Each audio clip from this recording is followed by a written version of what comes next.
వివాహం చేసుకొని రుణం తీరుతుందా? తీరదు. వాడు సంతానవంతుడు కావాలి, సంతానాన్ని కనాలి. మళ్ళీ దీనిలో పెద్ద అపోహండి, మీరు బాగా గుర్తుపెట్టుకోండి. ఏం అపోహం తెలుసా? శాస్త్రం చెప్పింది కొన్నిటికి, కానీ కొన్నిటికి మినహాయింపు ఇచ్చిందండి శాస్త్రం. సంతానం అంటే కొడుకులే పుట్టాలి, అలా అయితేనే పితృరుణం తీరుతా అనుకోకండి. సంతానం కలగాలి. ఆడైనా మగైనా, స్త్రీ అయినా పురుషుడైనా సంతానవంతులై ఉండాలి. దానివల్ల పితృరుణం తీరిపోతుంది. ఇప్పుడు ఎప్పటి వివాహం చేసుకోవడం అవుతా? ఇప్పటికీ కూడా నాలాంటి గురుకులకు ఒక ఆలోచన ఉంటుంది. నువ్వు చెప్తే నేను చేసుకుంటానా, నాకు ఆలోచనలో నేను చేసుకోను అన్న వారికి ఇంకో 4 అడుగులు ముందుకు వేస్తే ఏం చెప్తారో విద్దాం. అద్భుతంగా చెప్తారు. కాబట్టి పుట్టగానే రుణపడతాడు ఆ పుత్రుడు. ఆయన తను ఎలా కన్నాడో అలాగే తను కూడా ఒక కొడుకునో కూతురునో కంటే తప్పితే ఆ రుణం పోదు. ఒకవేళ తండ్రి శరీరం విడిచిపెట్టేసినా వీడు కొడుకు ఉన్నాడా ఆ పితృదేవతలు చూస్తారట. వీడు కొడుకును కన్నాడా చూస్తారట. ఒకవేళ కొడుకును కనకపోతే వీడిని స్వర్గానికి తలుపులు మూసేస్తారట. స్వర్గానికి రానివ్వరు. అలా ఉంటుంది. కాబట్టి నాన్నగారు నేను కూడా కొడుకును కన్నాను అని ఆ కొడుకును కన్నప్పుడు చచేల స్నానం చేస్తారండి. ఏ బట్టలతో ఉన్నాడో ఆ బట్టలతో నీటి మీద చప్పుడు అయ్యేటట్టుగా, నీరు పైకి ఎగిరేటట్టు ఎప్పుడు దెబ్బ కొట్టడం కానీ దూకడం కానీ చెయ్యరు. ఒక చచేల స్నానము చేసినప్పుడు కొంచెం ఎత్తైన ప్రదేశం నుండి లోపల రాళ్ళు అవి లేని నిర్ధారణ చేసుకున్న తర్వాత దాని మీద నుంచి నీటిలోకి దూకుతారు. దూకితే శరీరము నీటిలో పడ్డప్పుడు ఒక్కసారి నీరు పైకి లేస్తుంది. అప్పుడు అలా పైకి లేచిన నీటి కెరటమును చూసి వీడు పితృరుణము నుండి విముక్తుడయ్యాడు అని పితృదేవతలు సంతోషిస్తారు. అప్పుడు చేస్తారు సచేల స్నానము. ఇప్పుడు దీని నుండి ఏమైనా అర్థమవుతుందా? ఎవ్వరు చేస్తలేరండి. కూతురో కుమారుడో సంతానవంతులు అయ్యారని తెలియగానే కూతున్నారు ఒక స్నానం చేస్తున్నారండి. అధర్మమైన స్నానం చేస్తున్నారు. ఎక్కడో కూర్చొని తాగుతున్నారండి. రే నాకు కూతురు ఉంటుంది, రే రాయి వాళ్ళ పార్టీ. చండాలమైన స్నానం అండి. ఇలా చేయమని చెప్పలేదండి ధర్మం, శాస్త్రం ఇలా చెప్పలేదు. నీకు సంతానం కలగగానే ఎక్కడైనా ఊరి పక్కన చెరువు ఏదో ఉంటుంది కదా, కుట్ట ఏదో ఉంటుంది కదా, దాంట్లో చూసుకోవాలి. కొంచెం ఎత్తు నుండి లోపల దుంకాలి నీళ్ళల్లో. మీరు ఒక రాయి నీళ్ళలో వేయండి, ఏమైతుందండి? రాయి లోపలికి వెళ్ళి పైకి ఏమొస్తుందండి? పైకి ఇలా వేస్తుంది కదా. కావాలంటే మీరు ఇంటికి వెళ్ళిన తర్వాత ఒక గిన్నెలో నీళ్లు పోసి దాంట్లో ఒక గింజ వేసి చూడండి, చిన్నగా పైకి లేస్తుంది. మీరు స్లో మోషన్ వస్తే ఇంకా బాగా కనబడుతుంది. అలా లేవడం వల్ల పితృదేవతలు పై నుండి గమనిస్తారట. ఓహో, మా వాడికి మా తరంలో మా వంశంలో మా వాడు సంతానవంతుడయ్యాడు, వీడికి పితృ రుణం తీరిందని వాళ్ళకి అది గుర్తు. ఆ గుర్తుకు అలా చేయమంటారు. ఇలా ఉన్న బట్టలతోటే. ఈ రోజు నాకు పొద్దున తెలిసింది, నాకు కుమారుడో కూతురో పుట్టిందని తెలిసింది. తెలియగానే నేను వెంటనే వెళ్ళి ఉన్న బట్టలతోటే సరైనటువంటి నదో సరైనటువంటి సరస్సు చూసుకొని దానిలో దుంకాలి. ఇంకా లేకపోతే ఏదైనా మనం దగ్గరలో ఉన్నటువంటిది పొలాల దగ్గర ఉంటాయండి, కరెక్ట్ పోసేది చిన్నగా కొంచెం లోతుగా కడుతుంటారు. అందులోకి 4-5 స్థానాలకు నీరు పంపిస్తూ ఉంటారు. కుండీలాగా ఉంటాయి కదా, అలాంటివి సరస్సులు ఏం దొరకకపోతే అదే కుండీలు ఒక్కసారి దుంకాలండి. దానివల్ల నీరు పైకి వేస్తుంది. అప్పుడు అది సచేల స్నానం అంటారు. అంటే మైలతో చేసేటువంటి స్నానం. మైలు వస్తుందండి పుట్టగా. అలాంటి స్నానం చేస్తే పితృదేవతలకు రుజువు. మా వంశంలో పుట్టిన వాడికి సంతానం అందింది, మాకు పితృరుణం తీరింది అనుకుంటాను. ఇది చెయ్యాలి. కానీ ఎవరైనా చేస్తున్నారా? ఇది చెయ్యరు. ఇప్పుడు చెప్పినంత మాత్రం చేస్తారా? చెయ్యరు. ఎందుకు చేయాలి? దాంతో ఏం ఆనందం ఉంది? దాంతో ఏం సంతోషం ఉంది? ఆ స్నానంలో సంతోషం లేదు. ఏ స్నానంలో సంతోషం ఉంది? ఫోన్ చేసి రారా అన్న కూర్చున్న కాడ సంతోషం. అక్కడ ఆ స్నానం బాగుంటుంది. భ్రష్టు పట్టిపోతుందండి. జీవితంలో పురోగతి దొరకదండి. ఆ సంసారము అభివృద్ధిలోకి రావాలంటే ఎక్కడ వస్తుందండి? ఆ కుటుంబము అంచెలంచెలుగా ఎదగాలంటే ఎక్కడ ఎదుగుతుంది? ఇక్కడే నీవు చేసిన పొరపాటు. ఈ పొరపాటు చేస్తావు, మీదికెళ్ళి సంతానం పెరుగుతూ ఉంటుంది, కష్టాలు వస్తూ ఉంటాయి. మీదికెళ్ళి దేవుడి మీద నిందలు వేయడం. ఏమి చేశావు దేవుడి గురించి? ఎక్కడైనా చేశావా? ఎక్కడ చేయలేదు. పైగా మాటలు. ఈ ధోరణి మానాలి. మానాలంటే మహాభారతం వినాలి. వింటే ఎంత ధర్మాలు చెప్తారో, ఎన్ని సత్యాలు చెప్తారో, ఎన్ని రహస్యాలు చెప్తుందో మహాభారతం. ఇప్పుడు చెప్పండి, మహాభారతం వినదగిందా కాదా? ఈ మహాభారతం మనమే వినాలా, ఇంకొకరితో వినిపించాలా? మరి చెయ్యట్లేదే మీరు ఆ ప్రయత్నం. చేస్తున్నామయ్యా అని కనబడట్లేదు కదా. చేస్తున్నారు మీరు మహాత్ములు. ఏదో మీకు ఇంకా కొంత శక్తిని ఇవ్వడానికి అన్నాను. కాబట్టి ఆ రకంగా నాకు వేదాంతం అలవాటైందండి, నేను అలా ఉంటానండి, నాది చాలా గొప్ప వ్రతం అండి అని అంటే అది చాలా దుర్మార్గమైనటువంటి విధానం. అలా ఉండకూడదు. దాన్ని శాస్త్రం అంగీకరించలేదు. పితృరుణం నుండి విడుదల పొందాలి. వాడు మహా తపస్వి కావచ్చు, చదువుకున్నవాడు కావచ్చు, పెద్ద తత్వవేత్త కావచ్చు, 100 విషయాలు తెలిసినవాడు కావచ్చు, శాస్త్రాన్ని పెద్ద అధ్యయనం చేసిన వాడు కావచ్చు, 4 వేదాలు చదివిన వాడే కావచ్చు. అయినా పెళ్లి చేసుకోకుండా ఉండిపోకూడదు. ఎన్ని శాస్త్రాలు చదివినా, ఎన్ని వేదాలు చదివినా, నువ్వెంత మహాత్ముడివి అయినా, ఈ రాజ్యమంతా నిన్ను దేవుడే పిలిచిన వివాహం చేసుకోకుండా ఉండకూడదు. అంటే మీరు ఇంకొక మాట అనవచ్చు, అయ్యా వివాహం చేసుకోకుండా కొందరు ఉన్నారు కదంటే సన్యాసించిన వారికి వివాహం అవసరం. శాస్త్రం చదివాడు, 4 వేదాలు చదివాడు, మహాపండితుడు అనుకున్నాడు, 10 బిరుదులు వచ్చాయి అతనికి. ఇప్పుడు ఇతడు పెళ్లి చేసుకోలేదు, ఇతడికి దోషం కలిగింది. ఎందుకు? ఇతడు సన్యాసి కాలేదు. సన్యాసి వేదాన్ని చదివి ఆశించాడు, సన్యాసి శాస్త్రాన్ని చదివి ఆశించాడు. ఇలాంటి వారికి లేదు దోషం. ఇలాంటి వారికి వివాహం అవసరం లేదు. ఎప్పుడు సన్యాసి కావాలి? బాల్య వ్యవస్థలో ఉండగా సన్యసించిన వారికి ఈ దోషం పట్టదు. అలా కాకుండా నేను ఎంతో గొప్పవాణ్ణి, అన్ని శాస్త్రాలు చదివి వేదాధ్యయనాలు చేసిన, సర్వ వేదాలను నేను సంస్కృతంలో పలకగలను, కానీ వివాహం మాత్రం చేసుకోను. నేను భగవద్గీత చదివినా నాకు జీవితం మీద విరక్తి పుట్టింది, ఈ సంసారం మీద విరక్తి పుట్టింది, ఈ మనుషుల మీద విరక్తి పుట్టింది, నాకు ఈ యొక్క ఆస్తుల మీద అంతస్తుల మీద విరక్తి పుట్టింది, కాబట్టి నేను వివాహం చేసుకోను అన్నవాడు పాపాత్ముడే. భగవద్గీత చదివి వివాహం చేసుకోవద్దని చెప్పలే ఎక్కడ భగవద్గీత. ధర్మంగా నడువు అని చెప్పింది భగవద్గీత. భాగవతం ఎక్కడ వివాహం చేసుకోవద్దని చెప్పలే. భాగవతం చదివితే ధర్మ మార్గంలో నడువు అని చెప్పింది. రామాయణం చదివితే వివాహం చేసుకోమని చెప్పలే, ధర్మాన్ని అనుసరించు అని చెప్పింది రామాయణం. మహాభారతం వింటే వివాహం చేసుకోవద్దని చెప్పలే, ధర్మ మార్గాన్ని ఎంచుకొని చెప్పింది మహాభారతం. ఇవి మన గ్రంథాలండి, ఇవి మన శాస్త్రాలండి. ఎక్కడ పడిపోయాయి? మరుగున పడిపోయాయి. ఎవరైనా మహాత్ములు వచ్చి 4 మంచి మాటలు చెప్తారు శాస్త్రమంతో అంటే చాలండి మీ పుక్కుటి పురాణాలు చాలా విన్నాను కాబట్టి. ఇలా విన్నంత మాత్రం ఏం జరుగుతుంది? నేను ఒకరికి 10,000 ఇవ్వాలి, ఇప్పుడు ఆ 10,000 తెచ్చిస్తారా ఈ శాస్త్రం వింటే, ఈ పురాణం వింటే? అన్న వాళ్ళు ఎందరున్నారు నా దగ్గర. ఎంత దారుణమైన విషయం. నిజం చెప్తున్నానండి. మీరు గనక త్రికరణ శుద్ధిగా పరమేశ్వరునిపైనే భారం పెట్టి రేపటి రోజున మీరు ఒక 10,000 ఇవ్వాల్సి ఉందనుకోండి, మీ మనస్సును ఇక్కడ పెట్టి ఈశ్వర నీ యొక్క పురాణాన్ని వినటానికి అంతా నీ మీదే భారం పెట్టి నేను వెళ్ళి వింటున్నాను అని వచ్చి ఇక్కడ కూర్చోండి. మీరు ఈ ప్రవచనం విని ఇంటికి వెళ్ళేసరికి మీ ఫోన్లోకి డబ్బులు వచ్చేస్తాయి. ఇది నిజం, అబద్ధం కాదు. ఎవరికి నిజమో తెలుసా?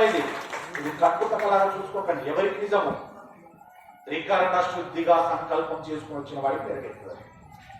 చెప్పింది చేసేవాడికి రాదు. అవుతుందా చూద్దాం ఒక్కసారి. ఈశ్వర నీదే భారమిక, నేను పోతున్నా భారతంలో కూర్చుంటా, నాకు డబ్బులు రావాలన్న వాడికి రాదు. తేడాలు ఉంటాయి, మన మనస్సులలో తేడాలు ఉంటాయి. దయచేసి అలాంటి ఆలోచనలు చేయకండి. పరిపూర్ణంగా నమ్మండి, పరిపూర్ణంగా విశ్వసించండి. ఈశ్వర రేపు వచ్చేది నీవే, ఇచ్చేది నీవే. నీ ఉన్నావని నిరూపించుకో పరమేశ్వర. దైవ కార్యానికి వెళ్తున్నానని తండ్రి కూర్చోండి. మళ్ళీ 10 నిమిషాలు కాగానే ఇస్తాడంటావా? రేపు వస్తాడు కదా, ఏం చెప్పాలి? అయిపోయింది. ఈశ్వరుడి మీద విశ్వాసం పోయింది. ఎలా వస్తుంది? పూర్ణంలో నింద మహాభారతంలో చెప్పారు, వచ్చి కూర్చున్నాడు, ఏమి పని. దయచేసి ఇలాంటివి చేయకూడదండి.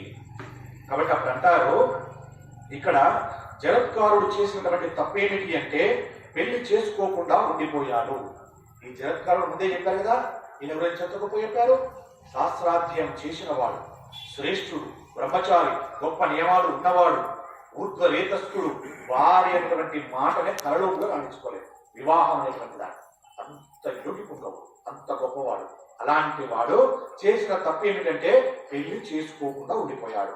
తాను బ్రహ్మచర్యం నందు ఉండి శాస్త్రాధ్యాయం చేశాడు తప్ప, తపస్సు చేశాడు తప్ప, గురువుల శుశ్రూష చేశాడు తప్ప, అంటే గురువుల సేవ చేశాడు, సేవించాడు.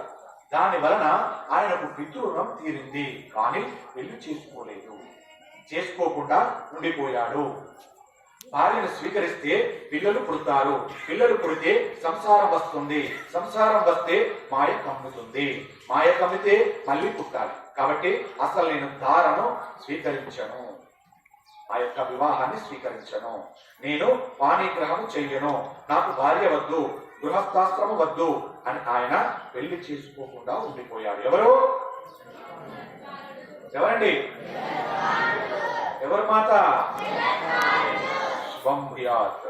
కాబట్టి అలా ఉండిపోయి ఒక ప్రాంతంలో తిరుగుతున్నాడు జరత్కారుడు.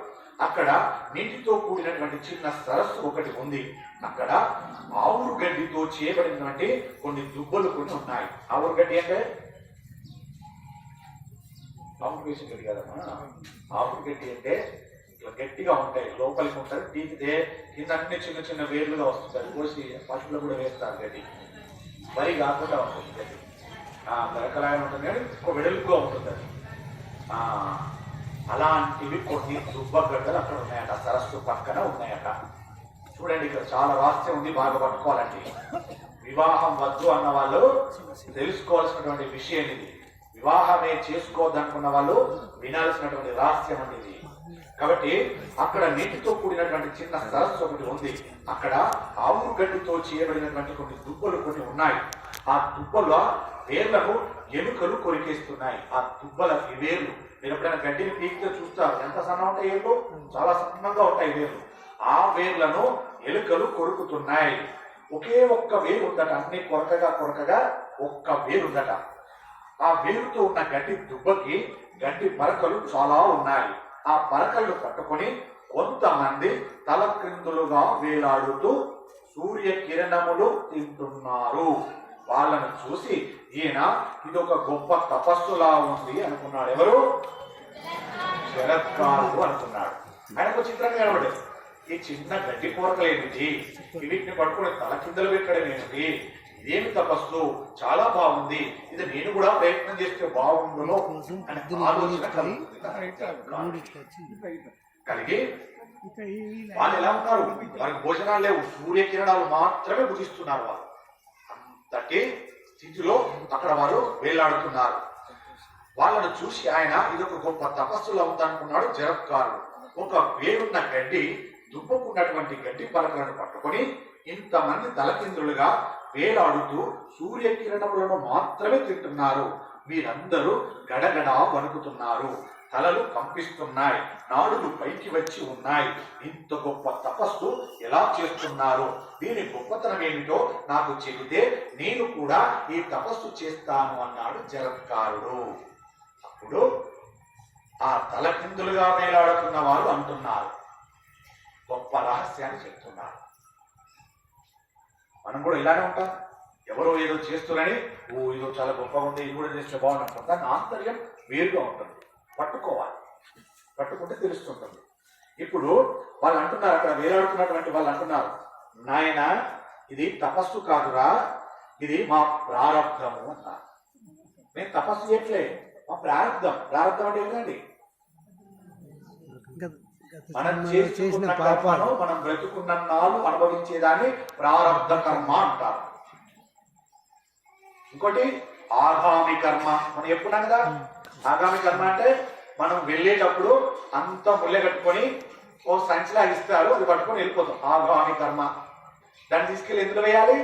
సంచిత కర్మ అని ఒకటి ఉంటుంది అక్కడ, డిపాజిట్. అది అందులో డిపాజిట్ చేస్తారు. జన్మ జన్మలలో చేసినటువంటి పాప పుణ్యాలన్నీ సంచిత కర్మలో డిపాజిట్ చేస్తారు. కాబట్టి ఆయన అన్నాడు, ఇది తపస్సు కాదయ్యా, ఇది మా ప్రారంభం. మా వంశంలో జరత్కారుడు అనబడేటువంటి వాడు ఒకడు పుట్టాడు. మా వంశంలో జరత్కారుడు అనేవాడు ఒకడు పుట్టాడు. వాడు భీష్మించాడు. వాడు పెళ్లి చేసుకోనని భీష్మించిన కారణము చేత ఇదిగో మేము ఇలా తిరిగేసి కట్టబడ్డాం, ఇలా వేలాడుతున్నాం. మా ప్రారంధము. ఆ పిల్లవాడు పెళ్లి చేసుకోకుండా ఉన్న కొద్ది యమధర్మరాజు గారు ఆ వేళ్లను ఎలుకల రూపంలో కెరికిస్తున్నాడు. యమధర్మరాజు ఏం చేస్తున్నాడు?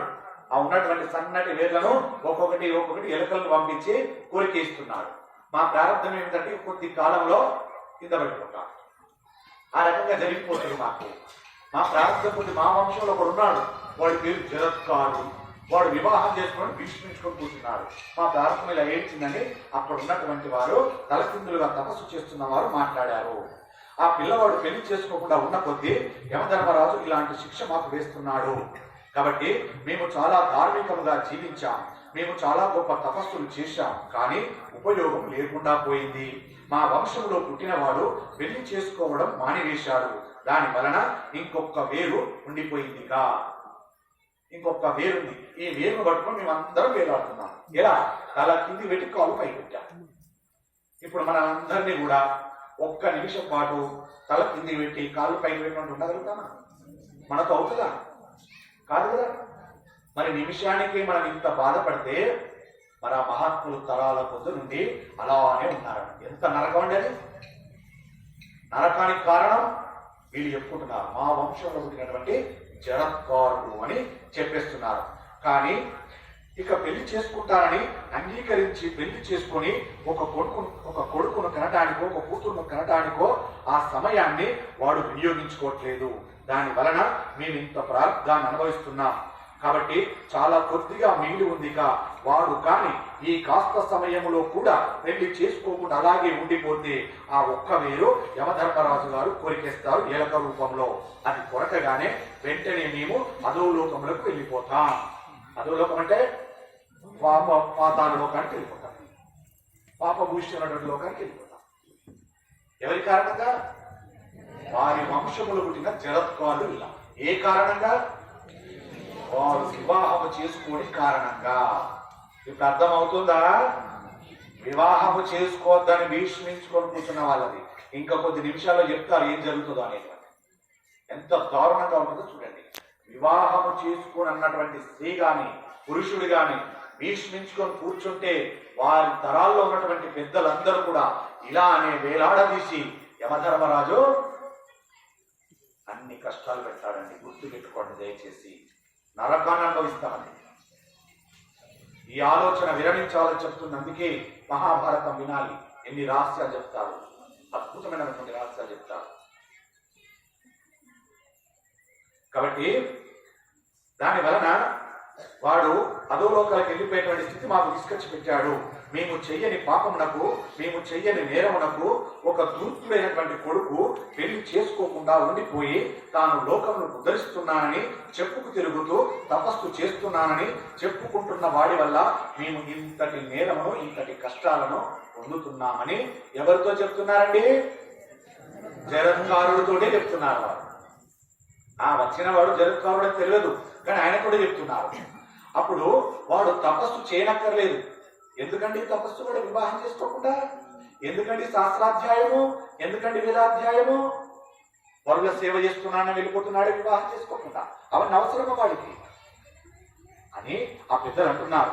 వాడు గృహస్థాశ్రమంలో ఉంటే వాడి ధర్మం వాడు చేసి ఉంటే మేమందరము ధరించి ఉండేవాళ్ళము. కాబట్టి నాయన, నీవెవరో మాతో ప్రీతి కలిగినటువంటి బంధువు మాట్లాడినట్టే మాట్లాడుతున్నావు.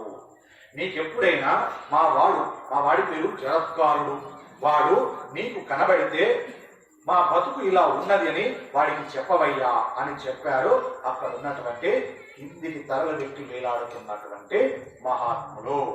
అప్పుడు జరత్కారుడు మాట్లాడుతున్నాడు. ఆ మాట అనగానే జరత్కారుడు మాట్లాడుతున్నాడు. ఏమని అంటే, అయ్యా మీరు వెతుకుతున్నటువంటి జగత్కారుడు ఎవరూ కాదు, ఆ జగత్కారుడను నేనే. మీరే నా తాతలు తండ్రులు, నన్ను క్షమించండి అన్నాడు. ఇప్పుడు జ్ఞానోదయం అయితది. ఇప్పటిదాకా ఏమిటతనికి? నేను గొప్పవాడిని, నేను శాస్త్రాధ్యం చేసిన, నేను 4 వేదాలు చదువుతున్నా, నేను ఎంతో నిష్ఠతో ఉంటున్నా, ఏ ఒక్క స్త్రీని నేను వివాహం చేసుకొని నా భార్యగా ఊహించుకోకుండా ఎంత గొప్ప ధర్మనిష్టగా పట్టుకోనున్నానో అని తనకు తనే మురిసిపోతున్నాడు. ఇప్పుడేమైపోయింది? చూసేసరికి అర్థమైంది.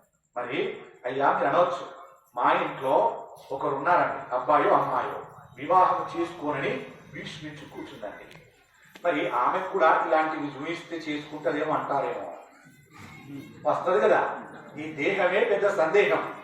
ఈ దేహానికి ఎప్పుడు ఒక సందేహం పోతే ఇంకో సందేహం వస్తూనే ఉంటుంది. ఒకటి తీరినట్టు ఇంకోటి వస్తూనే ఉంటుంది. రావాలి, వస్తేనే పండిపోతాం. సందేహాలు వస్తేనే పండిపోతాం. ప్రశ్నించేవాడు ఉంటేనే జ్ఞానం వస్తుంది.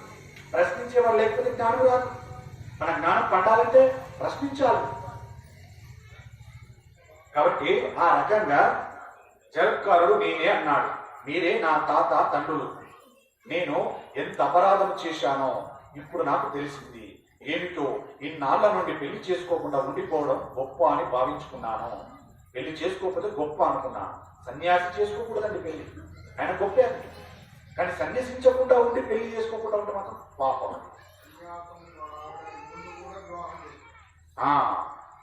చేస్తారు.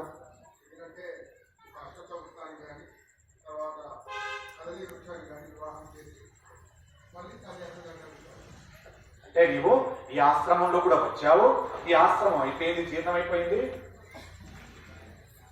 ఇక ఉన్న ఆశ్రమం ఏది? సన్యాసాశ్రమమే. నీకెప్పుడు ఇటువైపుగా ఆలోచించకు అని మాట్లాడతారు పెద్దలు, చేస్తారు ఆ కర్మ. కాబట్టి మిమ్మల్ని చూసిన తర్వాత నాకు బాధ కలిగింది. నేను పెళ్లి చేసుకోకుండా ఉండి ఎంత తప్పు చేశానో అర్థమైంది. ఉద్ధరించడం పక్కన పెట్టేస్తే వీడు పితృదేవతలను వాడేటువంటి ఉద్ధరించలేని వాడు అయి ఉన్నాడు. ఇది తెలుసుకున్నాను నేను. కాబట్టి ఇప్పుడు నేను తప్పకుండా పెళ్లి చేసుకుంటాను అని అన్నాడు. ఎవరు?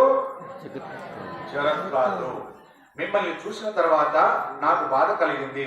నేను పెళ్లి చేసుకోకపోవడం వలన ఎంత ప్రమాదం వచ్చింది అన్న విషయం నాకు అర్థమైంది. నాకు ఇప్పుడు బుద్ధి వచ్చింది. కాబట్టి నేను ఇప్పుడు వివాహం చేసుకుంటానని జగత్కారుడు అన్నాడు. చేసుకొని తప్పకుండా సంతానమును కంటాను. నేను సంతానమును కంటే వీరు ఊర్ధ్వలోకములకు వెళ్ళిపోతారు. కాబట్టి ఈ ఒక్క వీరు కొరకబడే లోపలే నేను తప్పకుండా వివాహం చేసుకుంటానని ఆ తాతలకు తండ్రులకు తలలు కింద పెట్టి చూన్న వారందరితో మాట్లాడాడు. అంటే జగత్కారుని యొక్క తాత తండ్రులు ఇక్కడ లోకములకు ఒక ధర్మమును చెబుతున్నారు. ఏమిటి అంటే, యజ్ఞములు చేసిన, యాగములు చేసిన, కోట్ల రూపాయలు దక్షిణాలు ఇచ్చిన, ఘోర నిష్ఠతో తపస్సులు చేసిన, వివాహము చేసుకొని పిల్లను కానీ గృహస్థాశ్రమంలో ఉండనటువంటి వాడికి ఎట్టి పరిస్థితులలో స్వర్గద్వారములు చూడనివ్వరు. వివాహము చేసుకున్నా, వివాహమైన తర్వాత సంతానము కలగకపోయినా వారికి స్వర్గద్వారం అనేటువంటిది ఉండదు అని చెప్తున్నారండి. కాబట్టి వివాహము చేసుకుని తీరవలసినదే. ఇది మహాభారతంలో వ్యాస భగవానుడు మనకు అందించినటువంటి గొప్ప సత్యము. అంతే విధంగా నన్నయ్య వంటి ఋషి మనకు అందించినటువంటి గొప్ప సత్యము. కాబట్టి మనం దీనికి వ్యతిరేకంగా వాదించి ప్రయోజనం ఉండకూడదు. కొందరు మహాత్ములు ఉంటారు, వాదన చేస్తుంటారు. వాదన చేయకూడదు, అంగీకరించాలి. అంగీకరించడమే మహాత్మునికి ఉండాల్సినటువంటి లక్షణం తప్ప దాన్ని అంగీకరించకుండా మరో కోణంలో తీసుకొచ్చి మాట్లాడకూడదు. మనము పితృరుణము తీర్చుకోవడానికి గృహస్థాశ్రమనందు ప్రవేశించవలసినదే. ఇప్పుడు ఆయన తన తండ్రి తాతలతో నేను వివాహం చేసుకుంటాను, కానీ నాకు ఒక కోరిక ఉంది. నాకు ఏ పేరు ఉన్నదో ఆయన ఒక కండిషన్ పెడుతున్నాడు. మళ్ళీ అక్కడ నాకు ఏ పేరు ఉన్నదో ఆ పేరే ఉన్న పిల్ల దొరికితే నేను వివాహం చేసుకుంటాను అన్నాడు జగత్కారుడు. దొరుకుతుందా అండి? ఇప్పుడు ఇదేం కండిషన్ అండి? ఇప్పుడు నా పేరు శ్రీనివాసు. శ్రీనివాస్ అన్న అమ్మాయి దొరుకుతుందా నాకు? ఇక్కడ ఎక్కడికి పోవాలి? ఇప్పుడు ఆ అమ్మాయిని ఎక్కడ వెతకాలి అంటే కొందరి కండిషన్లు ఎలా ఉంటాయంటే తలాతోక లేకుండా ఉంటాయి. ఆ మాట అనవచ్చునా? అనకూడదు. కానీ అన్నాడంటే దైవకార్యం ఏదో ఉంది అక్కడ. కానీ ఇక్కడ మనకు దైవకార్యం ఉంటుందా? కండిషన్లు అంటే ఏం పెట్టుకుంటారండి? నాకు ₹1,00,00,000 వరకట్టు పెడితే వివాహం చేసుకుంటా, నాకు బైక్ పెడితే వివాహం చేసుకుంటా, నాకు కారు కొనిస్తే వివాహం చేసుకుంటా. వీడు చాటగాని వాడు. ఒక సత్యం చెప్తాను ఇక్కడ, మీరు పెద్దలు అందరూ గొప్పవాళ్ళు, మీరు నన్ను అందరూ మన్నించబడదని గాక పెద్ద మనసుతో అర్థం చేసుకోండి దయచేసి. వివాహం చేసేటప్పుడు వరుడి తరపున కట్న కానుకలు అడుగుతారండి. అమ్మాయి తరపున ఇచ్చే కట్న కానుకలు సరిపోవని ఇంకా కావాలని అనుకుంటారండి. కొందరు దాంట్లో ఉన్నారు, ఆడబిడ్డ అడుక్కోవడం అంటూ కూడా ఉందండి. నేను ఇలానే మాట్లాడతాను, తప్పు పెట్టిన పర్లేదు. కొందరిలో ఉంది ఆడబిడ్డ అడుక్కోవడం ఉంటుందండి, ఆడబిడ్డ కట్నం. ఇక్కడ వధువు తరపునటువంటి తల్లిదండ్రులు అస్సలు బాధపడకండి. ఎందుకో తెలుసా? మన చేతి ఎప్పుడు కూడా ఇది పెట్టే చేతి మనది. వరుడు వారి తరపున వాళ్ళు అడుక్కోవడం వాళ్ళ చేతి ఎప్పుడు కింద ఎవరు గొప్పవాళ్ళు? ఇక్కడ వధువు యొక్క తల్లిదండ్రులే గొప్పవాళ్ళు. దయచేసి బాధపడకండి, అమ్మాయిలు ఉన్నటువంటి తల్లిదండ్రులు బాధపడకండి. కాకపోతే ఒక్కటి చేయండి, వాళ్ళు 100 అడిగితే మీ దగ్గర ఉన్నది 50, 10, 20 అది ఇచ్చి దండం పెట్టుకోండి. ఎలా ఇస్తారా? 10, 20 ఇలానే ఇస్తారండి. అందుకే కన్యను కన్న తల్లిదండ్రులు అదృష్టవంతులండి, అమ్మాయిలను కన్న తల్లిదండ్రులు అదృష్టవంతులండి.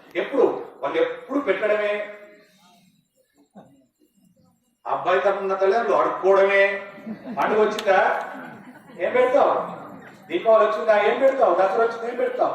3 ఏళ్ళు అయిన పెళ్ళ ఏం పెడతావు? బండి కొనిస్తావా? కారు కొనిస్తావా? 10 లక్షలు ఇస్తావా? 20 లక్షలు ఇస్తావా? నీకు చేత కాదా? మగాడివి కాదా? సంపాదించుకోలేవా? కష్టం తీసుకో, ఏ మర్యాదతో తీసుకో, వాళ్ళు ఇచ్చినంత తీసుకో మర్యాద. అది నువ్వు సంపాదించుకోలేవా? అడుక్కొని బతుకుతావా? నేను నిన్న రోడ్డు పట్టకు ఊరికి వెళ్తున్నా, ఆయన బుల్లెట్ బండి మీద భార్యను ఎక్కించుకొని పిల్లవాడిని ఎక్కించుకొని అత్తారింటికి ప్రయాణం అయ్యాడు. నీది అడుక్కునే జాగ్రత్తగా అనుకున్నాను. ఎందుకు అనుకున్నాల్సి వచ్చింది? ఆయన పోకడ అలా ఉంది, ఏది సంపాదించలేదు. బండిలో వచ్చిన పెట్రోల్ కూడా ఆయన సంపాదించింది కదా నన్ను అడిగితే. అది కూడా అనుకోవాల్సింది కదా. ఏమే ఇవాళ మనం వెళ్ళాలి, పంపి మనం 5,000, 10,000, 5,000 పంపిమని. ఏం అడుక్కునే తత్వం అండి ఇది, మారాలి. దయచేసి నేను కట్నాన్ని వ్యతిరేకించట్లేదు, వ్యతిరేకిస్తే మీరందరూ నా మీద పడిపోతారు. కట్నాలు పుచ్చుకోండి, ఎలా పుచ్చుకోవాలి? ఇచ్చినంత పుచ్చుకోండి, అడుక్కోకండి దయచేసి. ఒక్కొక్కటి మీరు అడగాల్సింది ఒకటి ఉందండి. మీరు అడగాల్సింది చాలా గొప్ప విషయాన్ని అడగట్లేదండి చాలా మంది పెద్దలు. కట్న కానుకలు కాదు మీరు అడగాల్సింది, మీరు ఆ ఇంటికి వెళ్ళి అడగాల్సింది అద్భుతమైనటువంటి వాక్యాన్ని అడగాలి. మీ అమ్మాయి మా ఇంటి కూడలుగా చేసుకోవాలనుకుంటున్నా, మీ అమ్మాయి దగ్గర ఈ కట్న కానుకలన్నీ ఇవ్వకపోయినా ఒక కట్నం ఇచ్చి పంపండి. ఏమిటంటే ఆ కట్నము, మా ఇంటికి వస్తే ఈ అత్త మామలను తన తల్లిదండ్రులుగా చూసుకునేటువంటి గుణం ఉన్నదా? మా ఇంటికి వస్తే ఉన్న మరుదులను తన తమ్ముళ్ళలా చూసుకునే గుణం ఉన్నదా?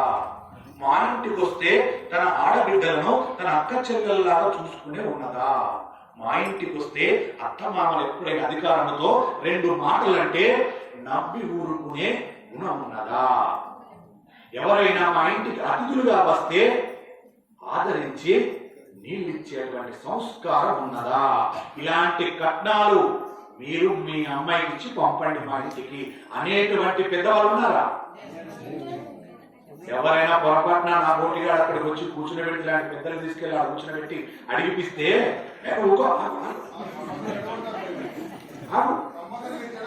వచ్చే కట్నం కూడా కొడుతున్నావేదయా, నేను నచ్చి చదువులు ఎక్కిపిస్తాను అనుకుంటే అడుగుతున్నది అది నాకు అక్కర్లే. అదే కాబట్టి ఏమంటారు, ఎంత దారుణం అండి పరిస్థితులు. ఏమడుకుంటారండి? ఇప్పుడు అడుకోండి దయచేసి. అప్పుడు ఏమవుతుంది? నీ వంశము అభివృద్ధిలోకి వస్తుంది, నీ వంశము వృక్షమై కూర్చుంటుంది, మహావృక్షం అవుతుంది. ఈ గుణాలతో అడిగరు, గుణాలు చూడరు, ఒక్క గుణం చూస్తారండి, అద్భుతంగా చూస్తారండి. గుణాలు ఫోన్ చేసి అయ్యగారు అమ్మాయి దొరికింది, ఒక చూసాము, ఒకసారి పేరు పంపిస్తున్నాం, జాతకాలు పంపిస్తున్నాం, గుణాలు తెలిసాయి చూడండి అంటారు. శాస్త్రంలో గుణాలు తెలిసాయి కానీ మానసిక గుణాలు వెళ్ళొద్దు, అవి చూడవు, అవి అడగరండి. ఎవరు ఏ పండితులు అడగరండి, పండితులు చెప్తాడు ఆ గుణాలు. పండితులు ఏం చెప్తారండి? శాస్త్రంలో ఉన్న గుణాలు చెప్తాడు. ఇంకొందరు తగ్గుడు అడగరు, దారుణమైన వ్యవస్థ ఏర్పడదు. ఇవి ఎందుకు చెప్పాల్సి వచ్చిందో తెలుసా? వివాహం చేసుకునేటప్పుడు ఈ అడుక్కునే స్థితి పోవాలి. రెండు, వివాహం చేసుకోవాలన్న ఆలోచన కలిగినప్పుడు ఈ ఆలోచనలతో వివాహం చేసుకోవాలి. అడుక్కోవడం అనేటువంటి సిద్ధాంతాన్ని పక్కన పడి దయచేసి ఎవరైనా మీ దాంట్లో మీ యొక్క అమ్మాయిల వివాహం చేయాల్సి వస్తే ఇంత గొప్ప విషయాన్ని భారతం అంతర్గతంగా విన్న తర్వాత కూడా ఇంకా మీరు చేచా పడుకుంటారంటే మీ ప్రారంభం ఏమి చేయలేదు దానికి.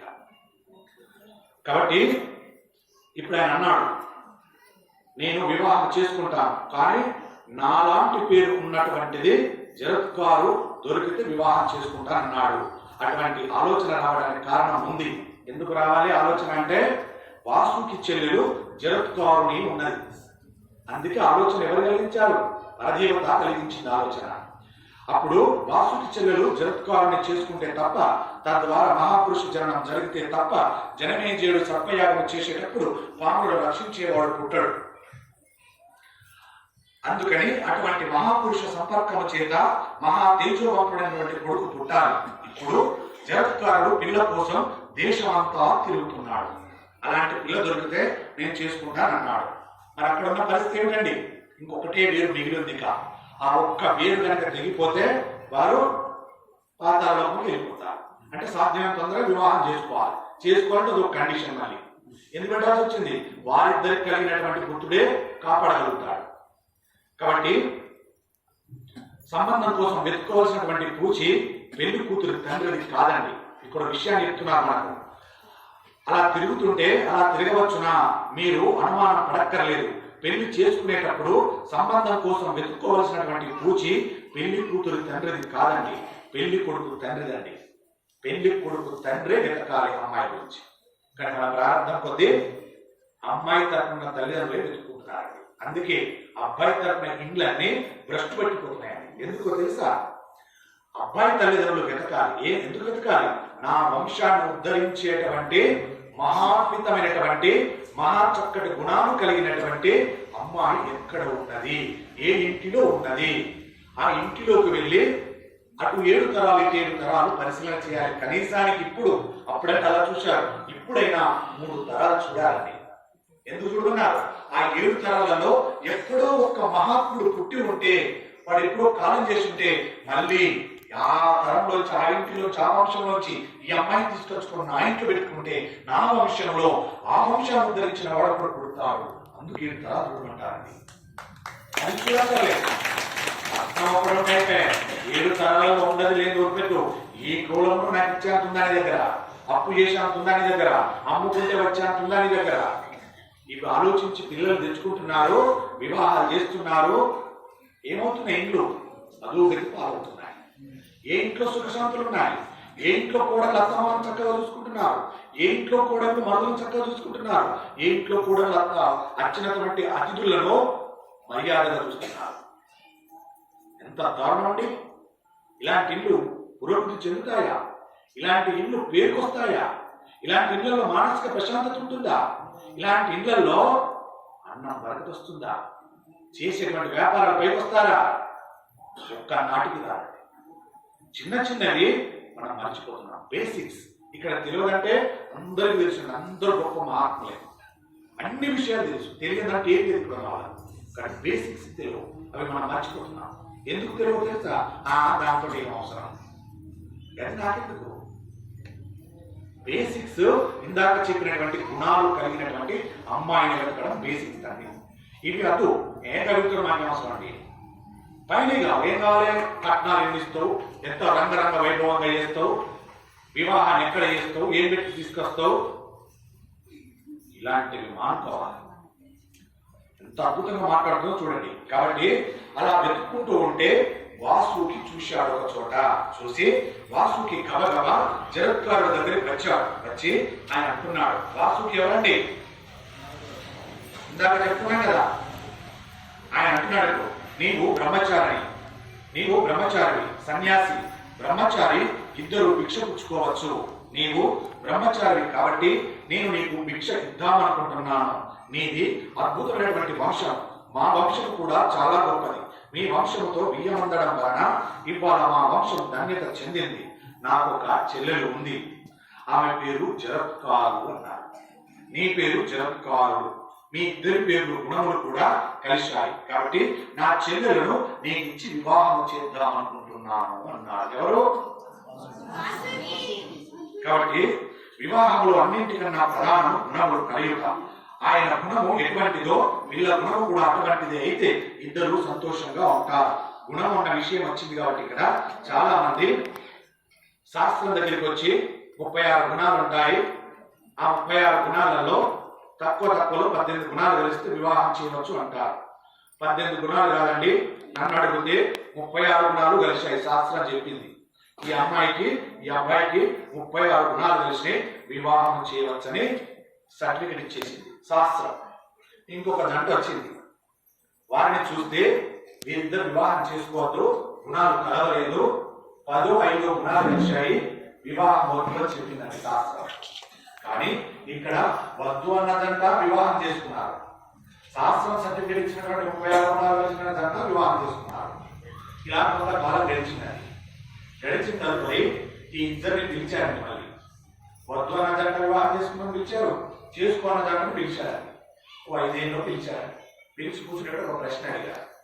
శాస్త్రం ఎవరైతే చేసుకోమని చెప్పిందో వారిని అడిగారు, సుఖ సంతోషంగా ఉన్నారా, ఆనందంగా కాలం గడుపుతున్నారా అని అడిగారు. వారి చెప్పిన సమాధానం ఏం చెప్తారండి? చాలా సంతోషంగా ఉన్నామని చెప్తారు. ఎందుకు? శాస్త్రం 36 గుణాలు కలిపి వివాహం చేసింది కాబట్టి. ఇక రెండో జంటను అడిగిందండి, మీరు ఉన్నారా, విడిపోయి ఉన్నారా, మీరు అందరినీ వివాహం చేసుకున్నారు కదా, మీ జీవితం ఎలా ఉంది అని వాళ్ళు చెప్తారు. అయ్యా విడిపోయి బ్రతుకుతున్నామండి, మీరు రమ్మన్నారు వచ్చామని చెప్తున్నారు. ఇదే కదా మనందరూ ప్రశ్న. సమాధానము ఇక్కడ సమాధానము ఎలా చెప్తారో తెలుసా శాస్త్రం?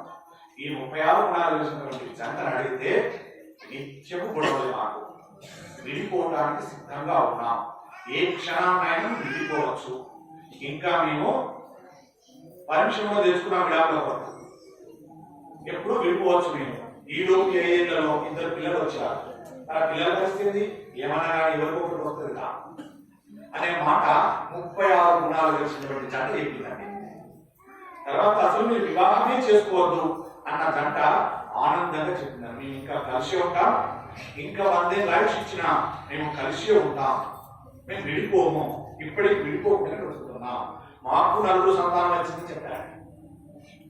కారణం ఈ జంటలో ఏ శాస్త్రం అయితే మీకు గుణాలు కలవలేదు, వివాహం చేసుకోవద్దన్న జంటలో ఒక గుణం ఉందండి, అడ్జస్ట్మెంట్ చేసుకునే గుణం, అవగాహన చేసుకునే గుణం. భార్య మాటంటే భర్త అవగాహన చేసుకున్నాడు, అర్థం చేసుకున్నాడు, కాబట్టి గొడవ రాలే. గొడవ వచ్చింది ఎందుకు సర్దుకున్నాడు, సర్దుకుపోయే గుణము వీళ్ళలో ఉందండి. శాస్త్రం అర్థం చెప్పింది కదా, అయినా వివాహం చేసుకున్నారు. ఎక్కడ గొడవ వచ్చినా సర్దుకుపోయారు. ఆ జంట ఇప్పటికీ ఆనందంగా ఉందండి, కలిసి ఉందండి. ఈ జంటను 36 గుణాలు కలిసి చేసుకోమంటే వీళ్ళు విడిపోవడానికి సిద్ధంగా ఉన్నారు. ఎందుకు? చిన్న మాటను భూతద్దంలో పెట్టుకొని పెద్దదిగా చేసుకొని నువ్వు నాకు నచ్చాలి, నీ గుణం నాకు నచ్చాలి. మరి ఆనాడు ఎక్కువ కదా గుణాలు కలిసినాయని ఇవాళ ఎందుకు నచ్చలేదు నీకు అంటే ఇక్కడ మీ అహంకారం వచ్చేసి నేను చెప్పింది నువ్వు వినాలి, నువ్వు చెప్పింది నేను వినాలి. ఈ అహంకార పోవడానికి వెళ్ళి ఏమైపోతున్నా విడిపోవడానికి సిద్ధపడుతున్నా. ఏముండాలి భార్యాభర్తలలో? శాస్త్రం చెప్పిన దానితో పాటుగా ఏముండాలి? అడ్జస్ట్మెంట్, సర్దుకుపోయే గుణం ఉండాలి. ఇద్దరి మధ్యన అన్యోన్యత, అనురాగం, ఆప్యాయత. భర్త మాట అంటే భార్య నవ్వుతూ వెళ్ళిపోవాలి పక్కన. భార్య ఒక విసుక్కుంటే భర్త అనేవాడు ఒక చిన్న చిరునవ్వు నవ్వి పక్కకి వెళ్ళిపోవాలి. పొరపాటున కొట్టుకున్నా తిట్టుకున్నా రాకుండా ఉండవు. భార్య గొడవలు వస్తాయి, ఇబ్బందులు వస్తాయి, చిక్కులు వస్తాయి, సమస్యలు వస్తాయి, ఆటంకాలు వస్తాయి, ఆరోగ్యాలు నష్టం ఉంటాయి. ఇవన్నిటిని కూడా ఓర్పుతో సహనముతో స్వీకరించిపోతే ఆ జంట ఎప్పుడు విడిపోదామని రాదని ఆలోచన, ఎప్పుడు కలిసి ఉందామని అంటుంది. తేడా ఎక్కడొచ్చింది? శాస్త్రంలో వచ్చిందా? పోయి మనం ఎవరిని నింద చేయాలి? ఆ పండితుడిని నింద చేయాలి.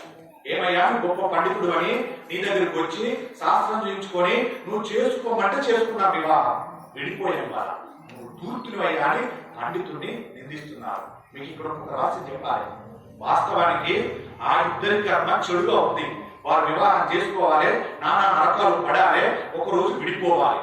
దానికి పండితుడు కారణం కాదండి. ఆ వారికి ఉన్నటువంటి కర్మే ఆ పండితుడితో మాట్లాడిస్తుంది, వివాహం చేసుకునేలాగా మాట్లాడుతుంది. వారి కర్మే, ఆ ఇద్దరి వరువు యొక్క కర్మే పండితుడితో మాట్లాడించి ముహూర్తం పెట్టిస్తుంది. ఈ సత్యం ఎంతమంది తెలుసండి? ఈ సత్యం తెలియదు. విడిపోవడానికి కారణం పండితుడే అంటారు.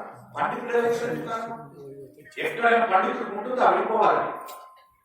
ఏ పండితుడికి ఉండదండి, ఏ బ్రాహ్మణుడికి ఉండదండి, ఏ అయ్యగారికి ఉండదండి, ఏ పెద్దవాళ్ళకి ఉండదండి. విడిపోవాలి, కలపడానికి ప్రయత్నం చేస్తుంది. కానీ మరి మీరు ఎందుకు విడిపోయారు? అవగాహన వాయిద్యం వల్ల విడిపోయారు, అహంకారాల వల్ల విడిపోయారు. ఇది అర్థం చేసుకోమంటున్నది మహాభారతం. అందులో వినాలి మహాభారతం. నిజం కాదంటారా? పోవాలి, ఈ పోకడ పోవాలి. ఎదుటి వారిని నిందించడం పోవాలి. అందున బ్రాహ్మణుని నిందిస్తే ఎంత పాతకమో. నిందించకూడదు బ్రాహ్మణుని. పండితుడికి అధికారం లేదండి, విడిపోవడానికి పెట్టడండి ముహూర్తము. నీ కర్మల ఏడ్చాయి, నీ కర్మే పండితుడు మాట్లాడించింది, చేసుకోని వివాహం అన్నది. కానీ మీరు ఒక రకంగా అర్థం చేసుకొని అవగాహనతో కలిస్తే విడిపోవడానికి వస్తుంది, సంతోషంగా బ్రతకలుస్తారు. మన సనాతన ధర్మము, మన హిందూ ధర్మము విడిపోవడం అంటే ఎక్కడ చెప్పలేదండి. పొరపాటు ఏదైనా జరిగితే ఇద్దరి మధ్యన చేయరాని తప్పులు చేస్తే క్షమించి ఏలుకోమని చెప్పిందండి మన ధర్మము, మన సనాతన ధర్మము. మన హిందూ ధర్మము విడిపోవడం లేదు, కలిసి ఉండడమే చెప్పింది మనకు. అంత అద్భుతమైనటువంటిది మన హిందూ ధర్మము, మన సనాతన ధర్మము. కాబట్టి ఆ జరత్కారుడు గబగబా వెళ్ళిన తర్వాత వాసుకి చెల్లెలించి నీకు వివాహం చేద్దాం అనుకుంటున్నా అన్నాడు. వివాహంలో అన్నింటికన్నా ప్రధానం గుణములు. అప్పుడు జరత్కారుడు నేను ఇలాంటి పిల్లల కోసమే వెతుక్కుంటున్నాను, కాబట్టి తప్పకుండా నీ చెల్లెలను పెళ్లి చేసుకుంటాను అన్నాడు. అని ఆయన ఒక కండిషన్ పెడుతున్నాడండి. మళ్ళీ ఇక్కడ జరత్కార స్వభావంలో గల ఒక గుణమును మనం పరిశీలించాలి. ఇది దైవదత్తమో ఇంకొకటో కానీ ఒక నిర్ణయం చేసుకొని ఆ నిర్ణయం కట్టుబడిపోవడం జరత్కారుని యొక్క లక్షణం. ఇప్పుడు వాసుకి ఇదిగో నీకు పిల్లనిస్తున్నా స్వీకరించు అన్నాడు. అంటే తప్పకుండా స్వీకరిస్తాను అన్నాడు జరత్కారు. అని జరత్కారుతో నేను వివాహం చేసుకుంటున్నాను, పాణిగ్రహణం చేసి నిన్ను నా పత్ని స్థానంలోకి తీసుకుంటున్నాను. కానీ నీవు ఒక విషయం గుర్తుపెట్టుకో, ఎన్నాళ్ళు నీవు నన్ను అగౌరవపరచకుండా ఉంటావో అంతకాలము మనమిద్దరం కలిసి ఉంటాం అన్నాడు జరత్కారుడు. ఇదో కండిషన్ ఇచ్చాడు. ఎన్నాళ్ళైతే నన్ను గౌరవించి ఉంటావో, నాకు ఎదురు చెప్పకుండా ఉంటావో, అన్ని సంవత్సరాలు ఇద్దరం కాపురం చేస్తాం, కలిసి ఉంటాం. ఎప్పుడైతే నన్ను అగౌరవపరుస్తావో, ఎప్పుడైతే నా మాటకు విలువ ఇవ్వవో, ఆనాడు మన ఇద్దరం నీ దారి నీది, నా దారి నాది అని ఒక కండిషన్ పెట్టి అన్నాడు. తదుపరి జరత్కారుడు ఆమెను వివాహం చేసుకున్నాడు. ఆ జరత్కారుడు ఒప్పుకుంది, నేను ఎప్పుడు నిన్ను అగౌరవపరచను, నిన్ను గౌరవించి నిన్ను సేవిస్తూ ఉంటానని చెప్పింది. జరత్కారు కత్తి మీద నడిచేవాడు. ఎలా నడుస్తాడో అంత జాగ్రత్తగా పగలనక రేయనక ఆయనను అనువర్తిస్తూ కాలం గడుపుతుంది ఆ మహాతల్లి. జరత్కారు అంతే విధంగా నడుపుతుంది. ఒక కండిషన్ ఉంది కదా, ఎప్పుడైనా ఎదురు చెప్పకూడదు కదా, ఆ రకంగా నడుస్తుంది. అపారమైనటువంటి అనురాగంతో ఆయనను అనుసరించి ఆయనను అనువర్తించినటువంటి కారణం చేత భర్త అనురాగంలో పొందినది ఫలితంగా ఆమె గర్భంను ధరించింది. ఇప్పుడు ఆమె గర్భంతో ఉంటే ఎలా ఉంటుందో చెబుతున్నారు నన్నయ్య గారు మహాత్ములు. సూర్య భగవానుడు అనేటువంటి బిడ్డను ప్రసవిస్తే తూర్పు దిక్కు అనేకాంత ఎలా ఉంటుందో అలా ఉన్నదట జరత్కారం. అంత గొప్ప తేజస్సుతో ఉందట. అక్కడ సూర్యోదయం అయితే చీకట్లు పోతాయి, అక్కడ సూర్యోదయం అయితే రాక్షసులు పోతారు. ఇక్కడ ఈవిడ గర్భము పండి పిల్లవాడు పుడితే పాములకు కలుపుకున్నటువంటి చీకట్లు పోతాయి. ఇదంతా ఎందుకు నడుస్తుందండి? పాములు బ్రతకాలి కదా, జనమేజయుని యొక్క యజ్ఞంలో పడిపోకుండా కాపాడాలి అంటే మరి మహాత్ముడు జన్మించాలి కదా. ఎందుకు జన్మించాలి, కారణం ఏమిటి అనే దానికి చెప్తున్నారని ఇక్కడ మనకు. ఆ జరత్కార వంశంలో ఒక్క వేరు ఉన్నటువంటి తెప్పను పట్టుకొని వేలాడుతున్నటువంటి తాత తండ్రులు ఊర్ధ్వలోకంలో వెళ్ళిపోతారు. సూర్యుడు వచ్చి అనుగ్రహించినట్టుగా ఇద్దరిని అనుగ్రహిస్తాడు. ఇక్కడ జరత్కారకు వాళ్ళ తమ్ముడు అన్నలు విముక్తులు పొందుతారు, అక్కడ జరత్కారుడికి తాత తండ్రులు విముక్తి పొందుతారు. ఇది ఇద్దరు చేసినటువంటి దాంట్లో ధర్మకార్యం. కాబట్టి ఆవిడ పూర్వదిక్కుతో పోల్చారు. ఒకనాడు జరత్కారుడు కృష్ణ జనమును ఆశ్రమణగా వేసుకొని భార్య తొడ మీద తల పెట్టుకొని నిద్రపోతున్నాడు. సూర్యాస్తమయం అయిపోతున్నది. ఆశ్రమంలో అందరూ సంధ్యావందనం చేసుకుంటున్నారు. సంధ్యావందనం అత్యంత ప్రధానమైనటువంటి విషయము. ధరించడానికి నియమంగా జీవితంలో సంధ్యావందనం ఒక్కటి చేస్తే చాలు. అందుకే జీవితంలో సంధ్యావందనం చేయడం వచ్చినా రాకపోయినా సంధ్యా ప్రదోష కాలంలో అంటే సూర్యుడు అస్తమించే సమయంలో మీరు ఏ దేవాలయానికైనా వెళ్ళి కూర్చొని ఒక్క 10 నిమిషాలు మీ ఇష్టదైవ నామస్మరణ ప్రతిరోజు చేయండి. మీ ఇంట్లో ఉన్న దరిద్రం ఖచ్చితంగా పట్టుకోబోతుంది. చాలా అద్భుతాన్ని చూస్తారు. అంత గొప్ప సమయం ఉంది సంధ్యా సమయం, సంధ్యా ప్రదోష కాలము. మనం ఏం చేస్తున్నాం? దాన్ని విస్మరించి అదే సమయంలో చెయ్యకూడని పనులు చేస్తుంటాం. తింటాం, తాగుతాం, పడుకుంటాం. ఇవన్నీ చేయకూడదండి. ఇవన్నీ పెద్ద దోషాలండి. మన పతనానికి ఇవన్నీ దారులండి. ఆ సంధ్యా ప్రదోష కాలంలో అలా చేయకూడదు. కాబట్టి పైగా సూర్యోదయ సమయం నందు నిద్రపోకూడదు. నిద్రపోయినా కొంత క్షమాపణ ఉంటుంది. సూర్యుడు ఉదయించే ముందు ఒకవేళ తెలుసో తెలియక ఎవరైనా మహాత్ములు నిద్రపోవద్దు. వాస్తవానికి బ్రహ్మ ముహూర్తంలోనే లేవాలి అందరం కూడా. దాన్ని ఒకరోజు వివరించుకుందాం.